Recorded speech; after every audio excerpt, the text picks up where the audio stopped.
अ, माननीय आयुक्त श्री तुकाराम मुंडे सर आपल्याकडे जॉईन झाल्यापासून आपण प्रतिबंधित अन्न पदार्थ, ज्याला की गुटखा, पान मसाला, सुगंधी तंबाखू म्हटलं जातं, अशा आतापर्यंत आपण एकूण 10 कारवाया घेतलेल्या आहेत.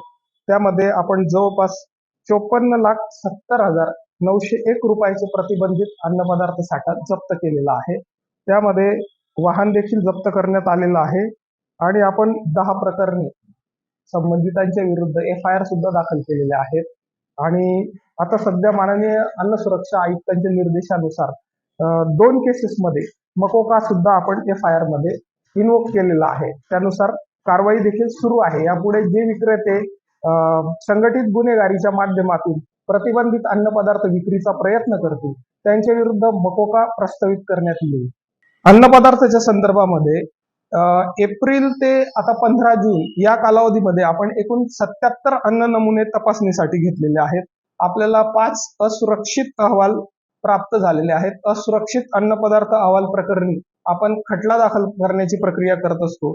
4 अन्न पदार्थ कमी दर्जाचे असल्याचे अहवाल प्राप्त झालेले आहेत. कमी दर्जाचे अन्न पदार्थ ज्या बाबतीत असतात त्या ठिकाणी आपण न्याय निर्णय म्हणजे दंडात्मक प्रक्रियेसाठी खटला दाखल करत असतो. आणि एक अहवाल मिथ्याचाप आहे. मिथ्याचाप अन्न पदार्थ म्हणजे ज्यांचे अहवाल मानकानुसार ज्यांचे लेबल जे आहेत जे मानकानुसार नसतात, ज्या लेबल बाबत त्रुटी असतात त्यांना मिथ्याचाप म्हटलं जातं. असा एक अहवाल आता आपल्याला प्राप्त झालेला आहे. आणि या अन्न पदार्थांपैकी आपल्याला 13 अहवाल प्राप्त झालेले आहेत. बाकीचे अहवाल अद्याप प्रलंबित आहेत. असं निदर्शनास आलेलं आहे वृत्तपत्र, समाज माध्यम तसंच लोकांच्या चर्चेतून की बाजारपेठा बंद पडतात, अन्न सुरक्षा अधिकारी किंवा पथक आलेलं आहे या भीतीने अनेक जण दुकान बंद करून जातात, अशी चर्चा ऐकण्यामध्ये येत आहे. तर अन्न औषध प्रशासनातर्फे सहाय्यक आयुक्त म्हणून तसेच माननीय तुकाराम मुंडे सरांनी दिलेल्या निर्देशानुसार मी सर्व अन्न व्यावसायिक बांधवांना निवेदन करतो की कुठल्याही भीतीची गरज नाहीये. आपला व्यवसाय प्रामाणिकपणे अन्न सुरक्षा कायद्यातील तरतुदीनुसार करावा. त्यासाठी भिण्याची गरज नाहीये.